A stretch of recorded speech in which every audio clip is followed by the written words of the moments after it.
Hello बच्चों, आप सभी का पुनः हमारे YouTube चैनल आइडियल देव क्लासेस में स्वागत है। बच्चों, आज हम आपके लिए एडगेट अभ्यास पुस्तिका विषय सामाजिक विज्ञान लेके आए हैं, जो कक्षा 7वीं के लिए। और इस एडगेट अभ्यास पुस्तिका को मध्य प्रदेश राज्य शिक्षा केंद्र भोपाल द्वारा वर्ष 2023-24 के लिए बनाया गया है।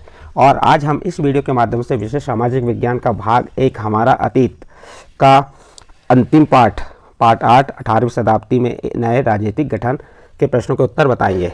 और इस अध्याय को लिखने से पहले या एडगेट में हल करने से पहले आपको क्या करना है, आपकी पाठ्य पुस्तक हमारा अतीत में अध्याय 8 का अध्ययन कर लीजिए। उसके बाद जो ये प्रश्न दिए, इन प्रश्नों के उत्तर आप आसानी से दे पाएंगे। चलिए देखते हैं अध्याय 8 18वीं शताब्दी में नए राजनीतिक गठन। इसका प्रश्न नंबर 1 है, 1748 से 1761 के बीच किस शासक ने उत्तरी भारत में 5 बार आक्रमण किया तथा लूटपाट मचाई? प्रश्न क्या है, 1748 से 1761 के बीच किस शासक ने उत्तरी भारत में 5 बार आक्रमण किया तथा लूटपाट मचाई? अ नंबर अहमद शाह अब्दाली, ब नंबर नादिर शाह, स नंबर आलमगीर दूती और द नंबर शाह आलम दूती। तो इसका सही आंसर आ जाएगा आपका अ नंबर अहमद शाह अब्दाली ने क्या किया, 1748 से 1761 के बीच शासन किया और उत्तरी भारत में 5 बार आक्रमण किया। नेक्स्ट प्रश्न है आपका प्रश्न नंबर 2, मुगल साम्राज्य के विघटन के समय सर्वाधिक महत्वपूर्ण एवं बड़ा प्रांत नहीं था? प्रश्न क्या कह रहा है, मुगल साम्राज्य के विघटन के समय सर्वाधिक महत्वपूर्ण एवं बड़ा प्रांत नहीं था।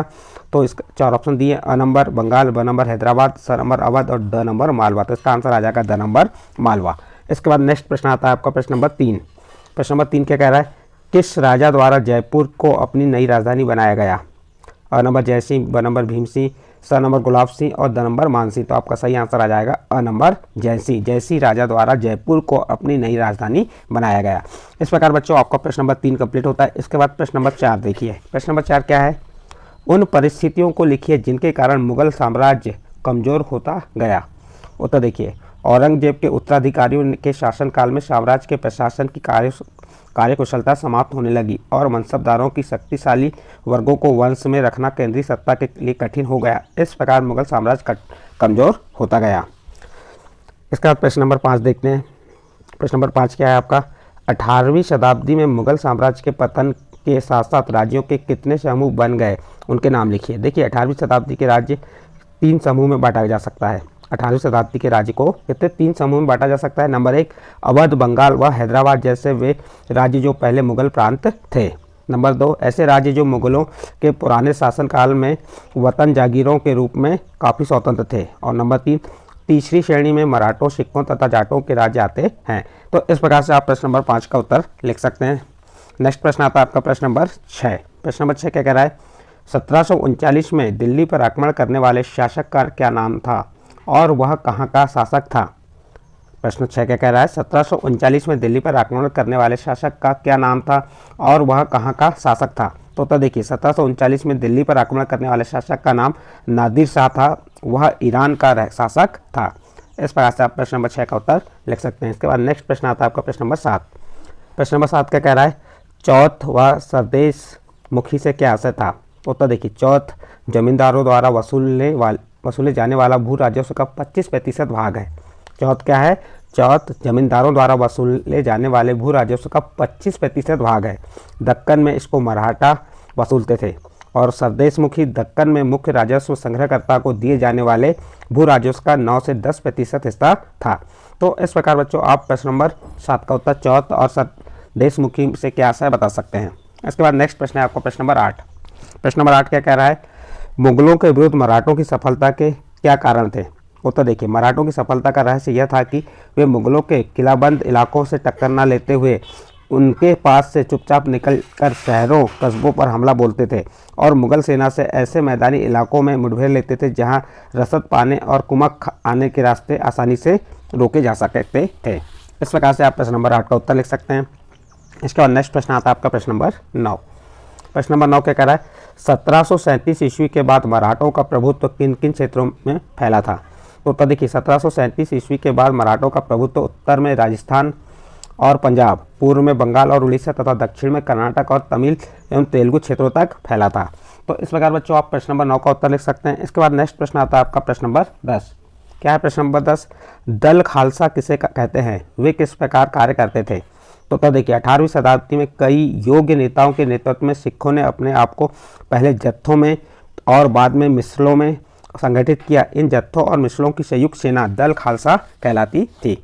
इस प्रकार आपका प्रश्न नंबर 10 कंप्लीट होता है। नेक्स्ट अगला प्रश्न आएगा आपका प्रश्न नंबर 11। क्या है प्रश्न नंबर 11? सिखों द्वारा स्थापित राखी व्यवस्था किससे संबंधित थी? प्रश्न क्या है? सिखों द्वारा स्थापित राखी व्यवस्था किससे संबंधित थी? तो चलिए इसका उत्तर देखते हैं। सिखों द्वारा स्थापित राखी व्यवस्था सिखों की आर्थिक स्थिति सुधारने से संबंधित व्यवस्था थी। इस व्यवस्था के अंतर्गत किसानों से उनकी उपज का 20% कर के रूप में लेकर बदले में उन्हें संरक्षण प्रदान किया जाता था। इस प्रकार बच्चों आपका यहाँ पे प्रश्न नंबर 11 कंप्लीट होता है। इसके बाद नेक्स्ट प्रश्न आता है प्रश्न नंबर 12। प्रश्न नंबर 12 क्या है? मराठा प्रशासन व्यवस्था का संक्षेप में वर्णन कीजिए। चलिए इसका उत्तर देखते हैं।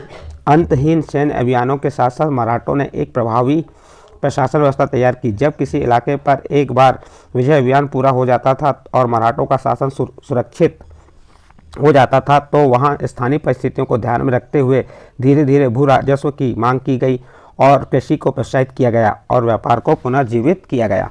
इस प्रकार से आप प्रश्न नंबर 12 का उत्तर लिख सकते हैं। इसके बाद नेक्स्ट प्रश्न क्या है? प्रश्न नंबर 13।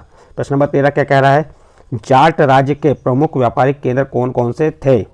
प्रश्न क्या है? जाट राज्य के प्रमुख व्यापारिक केंद्र कौन कौन से थे? उत्तर देखिए।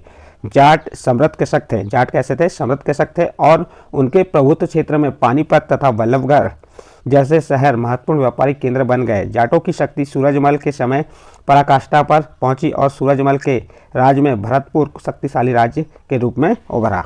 इस प्रकार से आप प्रश्न नंबर 13 का उत्तर लिख सकते हैं। नेक्स्ट प्रश्न आता है आपका प्रश्न नंबर 14। प्रश्न नंबर 14 क्या कह रहा है? सूबेदार के रूप में शहादत खान द्वारा अवध में क्या कार्य किए गए थे? प्रश्न क्या है? सूबेदार के रूप में शहादत खान द्वारा अवध में क्या कार्य किए गए थे? उत्तर देखिए। शहादत खान के अवध क्षेत्र में मुगल प्रभाव को कम करने की कोशिशों के चलते मुगलों द्वारा नियुक्त जागीरदारों की संख्या में कटौती कर दी गई। उसने जागीरों के आकार में भी कटौती की और रिक्त स्थानों पर अपने निष्ठावान सेवकों को नियुक्त किया। धोखाधड़ी को रोकने के लिए जागीर अधिकारियों के खातों व लेखों की जांच की गई। इस प्रकार से आप प्रश्न नंबर 14 का उत्तर लिख सकते हैं। और इस प्रश्न के साथ ही आपका यह अध्याय, कौन सा अध्याय था? आपका अध्याय 8, 18वीं शताब्दी में नए राजनीतिक गठन और सामाजिक विज्ञान का भाग 1 हमारा अतिथि का अंतिम अध्याय था। ये समाप्त होते हैं। बच्चों यदि आपको अध्याय 8 के प्रश्न को उत्तर समझ आए हों तो आप हमारे चैनल आइडियल देव क्लासेस को सब्सक्राइब कीजिए, लाइक कीजिए एवं अन्य ग्रुप में शेयर जरूर कीजिए।